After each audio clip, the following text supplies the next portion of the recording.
1. El suicidio de Candelario Obeso. Tomás Fines, mancebo de piel aceitunada y cabellos negros, de nariz quebrada y ojos penetrantes, ascendió la calle 10 desde el costado de la catedral, junto a la plaza de Bolívar. Una lluvia caía intermitente sobre las aceras empedradas, apenas iluminadas por los amarillos resplandores que arrojaban las lámparas de gas empotradas cada 2 esquinas. El campanario de la catedral, sepultado sobre un lecho de nubes azuladas, anunció la medianoche y Tomás apuró su andar. Llegaría tarde. El poeta Candelario Obeso lo había citado para entregarle el manuscrito de su novela sobre sus amoríos con la hija del general Melo. Lo había escrito, le dijo, para justificarse ante el presidente Aquileo Parra, luego que los guardias presidenciales lo capturasen el mes pasado deslizándose sobre el tejado de su casa. ¿Un poeta que también es un ladrón? Le había preguntado el presidente Parra. ¿Intentaba asaltar mi casa o la del general Melo? Por 7 meses había arriesgado su reputación por amor, diciéndose que al día siguiente abandonaría sus andanzas. Sus palabras le habían dado todo en la vida, desde su educación hasta sus idilios, así que recurrió a ellas. No puedo contestarle delante de sus guardias, Candelario se excusó, enciérreme esta noche en una cárcel con una resma de papel, pluma y tinta, y mañana le entregaré una novela de lo ocurrido.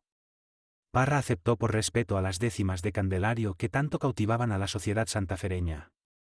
Su poema Canción del Boga ausente había sido celebrado por Rufino José Cuervo y Miguel Acaro, los filólogos y gramáticos más prestigiosos de Colombia ante el mundo hispánico. Qué triste que está la noche. La noche que triste está. No hay en el cielo una estrella. Remá, remá. Tomás había celebrado la poesía de Candelario en un artículo que había sido publicado en el periódico El Duende, lo que le había granjeado la amistad de Candelario y los poetas de la generación de 1870. Desde el frío de un calabozo de la cárcel episcopal, envuelto en la neblina que se filtraba por una ventanilla enrejada, a la luz de un candil, Candelario transcribió en letra cursiva hermosamente concatenada: mi deseo de superar lo que una vez fui, me llevó a obsesionarme con una dama que heredó la belleza de Helena de Troya, despreciando las formas que Salomón ya había admirado en la reina de Saba. Negué casarme con Agustina Tadó, la dama de mayor alcurnia de Mompox, y cautivé la imaginación de Geraldine, la hija del general Melo, saltando los tejados de Santa Fe de Bogotá en las noches, para dejar caer mis poemarios sobre sus pómulos de nácar, como flecos de nieve que el viento filtra caprichosamente desde el cenit para engalanar los sueños que dan alas de ángel a mis pies. Mi contextura fibrosa, cultivada por el ejercicio durante mi mocedad, me legó un cuerpo ágil y liviano, lo que sumado a mi contextura de ónix me permitió saltar semidesnudo en las noches sobre los tejados sin ser percibido por los santafereños. El hecho de que nadie más se atreviera a hacerlo me dio más osadía, y al cabo de 3 meses de rechazos obtuve la primera correspondencia. Al día siguiente el poeta de Cantos de mi tierra le entregó una novela de 65 páginas, en donde, a puño y letra, relataba su idilio con la doncella Geraldine Melo, a quien frecuentaba en las noches, salvando los tejados de las mansiones de los senadores, generales, obispos y presidentes más conspicuos de los estados federales de Colombia. «Queda usted libre», dijo el presidente Parra tras terminar su lectura, caminando hacia su chimenea. «Pero le prohíbo que vea de nuevo a la señorita Melo». El presidente había entonces arrojado aquella novela al fuego. Candelario la había, desde entonces, reescrito, embelleciéndola con transcripciones de los delicados poemas con que había conquistado a quien llamaba la musa de los cerros.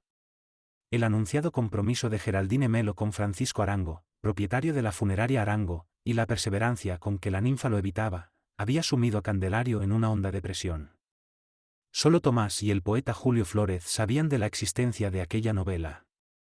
«La guardo en este cajón», dijo Candelario cierta madrugada, embriagado de chicha. «Si algo me pasa, ustedes dos la darán a conocer». Días después, Flórez le dijo a Tomás que aquella novela destruiría no solo la reputación de Geraldine, sino también el honor del general Melo, el decoro de la Federación y el modus vivendi de su autor.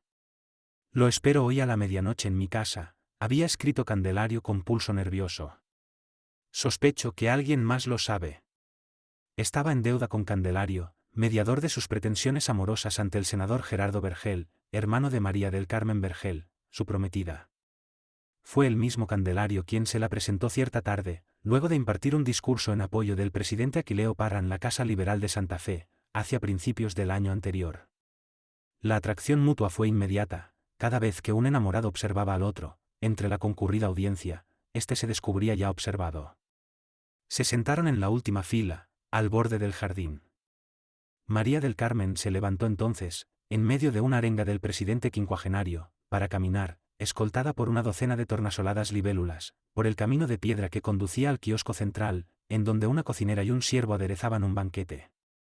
Tomás admiró sus rizos dorados entre cintas argentinas, sus pequeños pasos, la cascada de gasa y golas de seda cayendo grácil desde sus caderas, y un pañuelo de cachemir rosado que ondulaba en el aire como un pétalo de rosa al capricho de la brisa.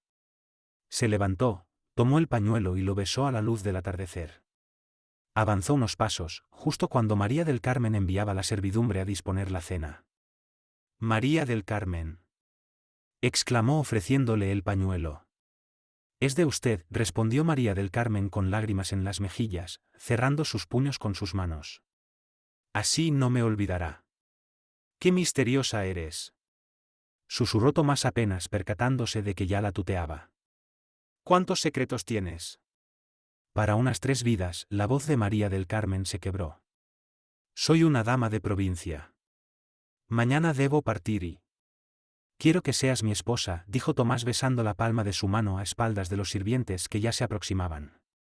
«¿Serás capaz de preguntarme lo mismo en un año?», preguntó María del Carmen con voz trémula, antes de regresar al auditorio. Desde entonces habían iniciado un epistolario semanal a través de Candelario, quien frecuentaba la casa del senador Vergel en su calidad de personero de Mompox.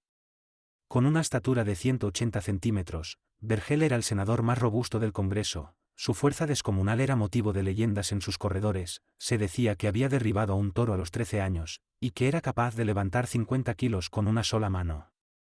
Fue así que María del Carmen se enteró, por boca de su hermano, que Tomás se había destacado como capitán de las huestes que derrotaron a las tropas conservadoras en la batalla de los Chancos. Tomás, por su parte, supo por boca de Candelario, que María del Carmen era la rica heredera de la hacienda de los Vergel en Lebrija, 3 Esquinas. Justo una semana antes de su muerte, Candelario había solicitado formalmente, en representación de Tomás, la mano de María del Carmen al senador Vergel. «Quisiera complacerlo», había dicho el senador Vergel. «Pero hay un hacendado, dueño de varios terrenos en Usaquén, que también ha solicitado a María del Carmen como esposa». María del Carmen nunca le habló a Tomás de otro pretendiente. Candelario titubeó. «Infiero que mi hermana está enamorada», el senador lo observó de pies a cabeza, con ojos que no ocultaban su sorpresa, ora por la osadía del poeta, ora por su ingenuidad.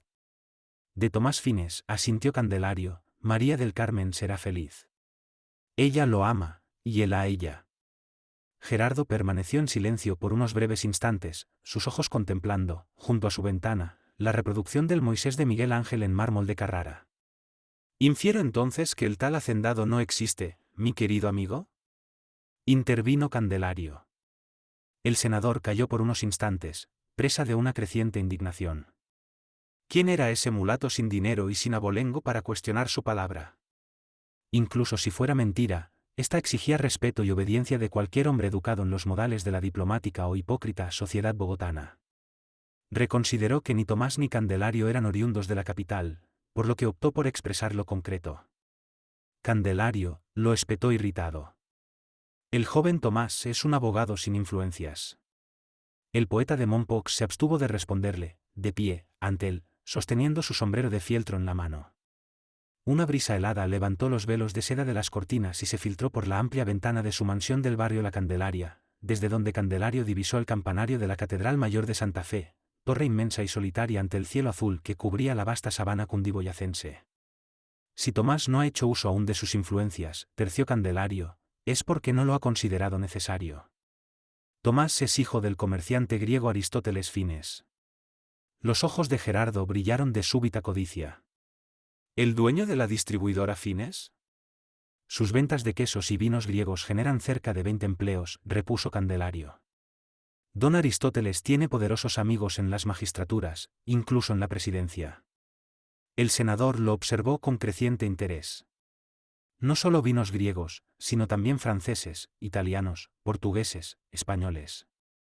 «¿Podría escuchar al muchacho?». Candelario insistió, «él podrá persuadirlo mejor que yo». Vergel asintió y dedicó la mañana siguiente a averiguar sobre la familia y el capital del pretendiente.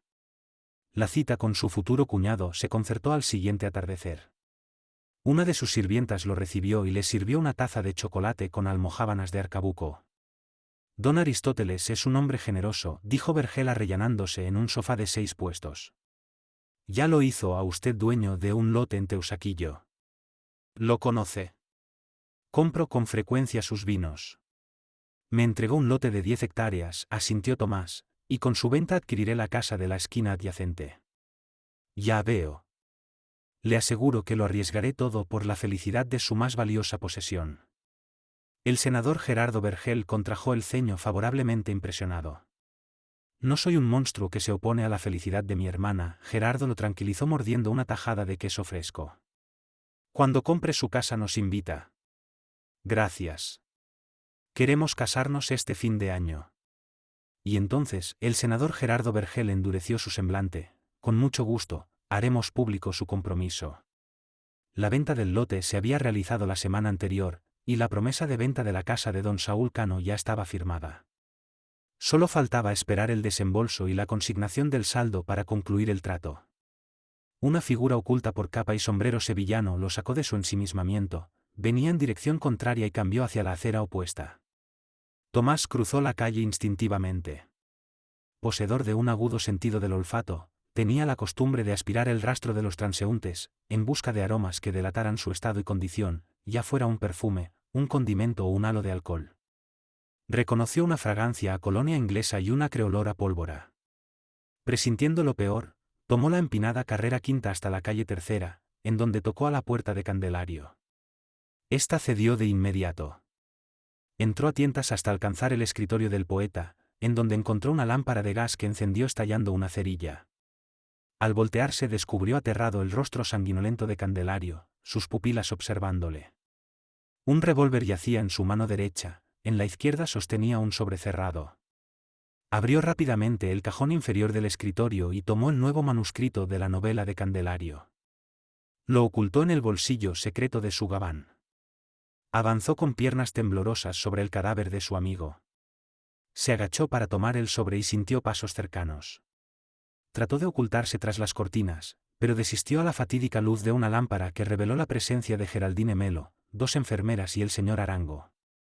Tomás se excusó, pero fue llamado asesino por Geraldine, quien se desgañitó en un llanto que la postró junto al cadáver. Tomás balbuceó unas palabras incomprensibles. ¿Es usted el hijo de Aristóteles?, preguntó Arango. Sí, articuló Tomás. Asesinó a Cande, gritó Geraldine. Descubrí el cadáver hace ya una hora, dijo Arango con un creciente rubor en sus mejillas, tal vez presa del remordimiento. Discúlpela. Fui yo quien la obligó a venir. Había descubierto varias cartas del poeta en la casa del general. No sabía que alguien podía llegar a estos extremos. ¿Por amor?, preguntó Tomás retóricamente. Al día siguiente los periódicos publicaron que el famoso poeta costeño Candelario Beso se había quitado su vida por un desamor con una dama de la alta sociedad, cuya identidad se abstenían de revelar. Le tiró al blanco y le dio al negro, comentó el novelista Santos con un dejo de desprecio en el Café Tertulia de la avenida Jiménez. Ustedes no saben nada, exclamó Tomás, incapaz de contenerse. ¿Y qué es lo que tú sabes acaso?, replicó Santos aspirando su pipa. Que Candelario no fue, de hecho, rechazado por la señorita Melo.